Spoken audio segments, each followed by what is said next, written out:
Sveiki, štai gavau vieną komentarą. Tai yra gan dažnas pasisakymas žmonių.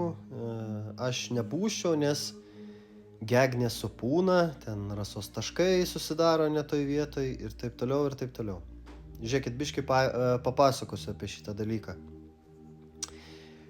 Medis gali pūt, yra keli niuansai, tai vienas iš jų, jeigu pavyzdžiui mazgas yra neteisingai padarytas, mediena pastoviai gauna drėgmės, tarkim, kiauras stogas įsivaizduokit, ten pastoviai patenka drėgmė ant tos medienos, ant tų pūtų vadinamų, ta drėgmė neišsiventiliuoja normaliai, taisyklingai ir tada prasideda medienos puvimas. Kitas atvejis, jeigu meistras šudarankis ir jis pavyzdžiui su uždarų porų poliuretanu, kas, kietos putos, kur yra, apipučia tą, sakykim, gegnę, ją uždaro, drėgną gegnę arba šlapę gegnę, apipučia ir uždaro, užrakina tą drėgmę viduj, jinai nebeišsiventiliuoja, tada taip, tam medžiui bus šakės.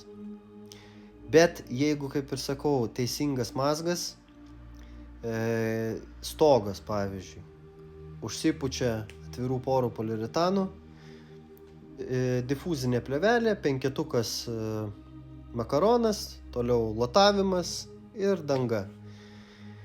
Penketukas makaronas duoda ventiliaciją, juk ten stogdengiai visi šitą žino. Kas nežino, tai eikit namo, ilsėtis. Kalbėt toliau šitokius komentarus.